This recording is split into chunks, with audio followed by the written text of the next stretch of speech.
Today is Wednesday, the 15th of July. This is Here First from Iowa Public Radio. I'm Samantha McIntosh.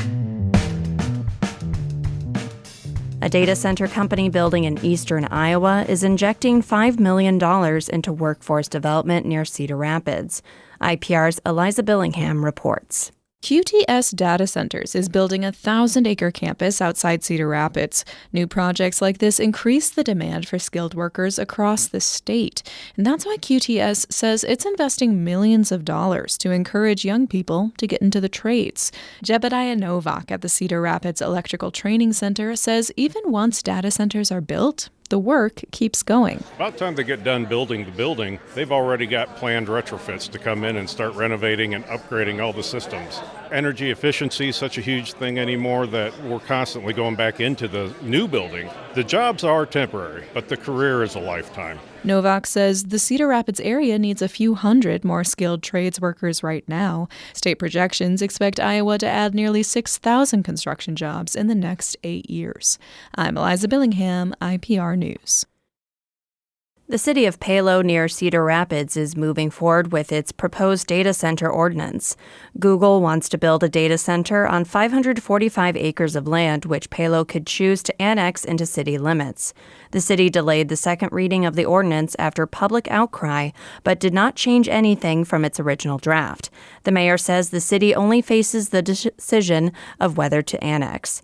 That is disappointing for Wally Taylor, who called for stricter regulations.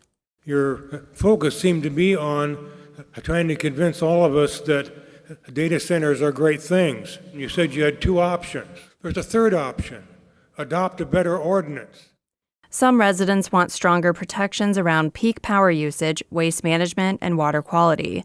But the council voted 4-1 to pass the ordinance as is onto its third and final reading. An Iowa woman is the first known patient in the U.S. to receive a highly complex surgery. IPR's Isabella Liu reports a woman from Montezuma received a quadruple organ transplant with re-transplanted lungs. 36-year-old Elizabeth Worley has received a new set of lungs after her body rejected her first lung transplant. She also has a new liver and kidney. Only 7 quadruple transplants have been done in the U.S., but Worley's is a first with re-transplanted lungs. Worley's doctors say lung retransplants are extremely difficult because of heavy scarring from earlier surgeries. Dr. Satish Nadig at Northwestern Medicine in Chicago was one of her doctors. I think that the novelty of it doesn't really cross our minds, to be very honest with you. It's the question is, what does Elizabeth need to save her life? And do we have the skill sets and the abilities to provide what she needs? And then we move forward. Now, Worley's headed back to Iowa this week, where she'll return to life with her 11-year-old son. I'm Isabella Liu, IPR News. Senator Chuck Grassley says he's monitoring a proposed merger between Union Pacific and Norfolk Southern Railway as it moves through the regulatory process. Supporters of the $85 billion deal say it would create the first true transcontinental railroad under one company. The Federal Surface Transportation Board has accepted the merger application, but is asking the two railroads for more information about the impact on smaller railroads. Grassley says he'll make sure the STB acts in the interests of Iowans. Such a merger is not considered a good thing for agriculture. I don't want to say that I've made up my mind on that, but I am a member of the Iowa Farm Bureau, and the Iowa Farm Bureau thinks the merger would be bad for agriculture. The STB has not said when it will make its final decision on the merger. This is Here First from Iowa Public Radio. I'm Samantha McIntosh. Welcome back to Here First from IPR News. I'm Samantha McIntosh. A third country deportation is when an immigrant is sent to a country that is not their own, where they often have no ties. The number of people facing this fate has skyrocketed under President Donald Trump. They include a Bolivian man living in Iowa City and a woman from Trinidad and Tobago in detention in Kansas. As the Midwest Newsroom's Steph Conquest Ware reports, the road to third country deportation is unpredictable, and legal options are limited. Mike B, is that you? What's up, man? You? Sakai Shahib is a PGA golf professional and teaches the game for a living in Independence, Missouri. On the weekends, he hits the golf course with his wife, Elisa Ramdel Shahib, and their 2 kids. Elisa normally drives a cart and stocks a cooler. She snaps pictures for Instagram and Facebook. Now, Sakai mostly golfs alone or with clients. That's because Elisa has been in ICE detention since February. The native of Trinidad and Tobago spoke to the Midwest Newsroom via video call from the Chase County Detention Center in Kansas. So, it's a big adjustment, it's different, and it's heartbreaking. It's really heartbreaking to be away from your kids. Sakai's been trying to bring Elisa home for 5 months.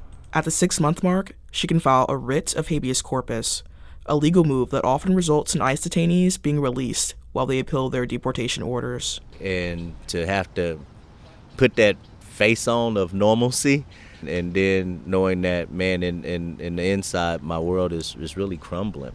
Elisa has a criminal record from a drug case that landed her in a Florida jail at age 30. More than a decade ago, she served almost 6 years.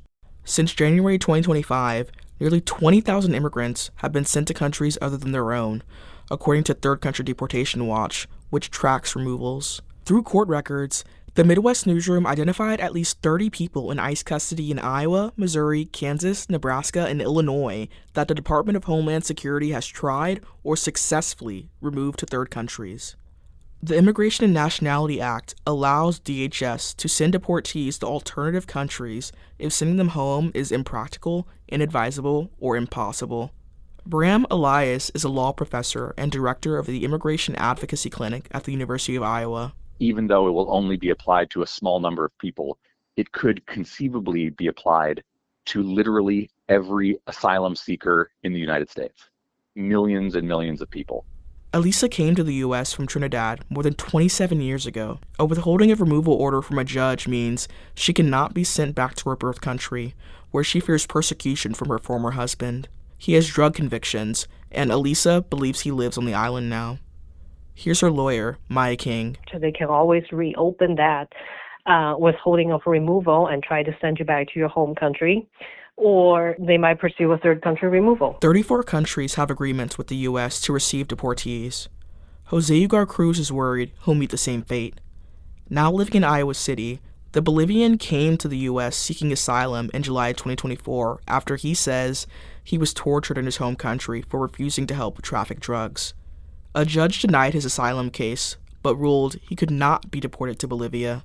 While detained, Homeland Security authorities tried to send Ugar Cruz to Argentina, Chile, Paraguay, Mexico, and Canada, according to court records.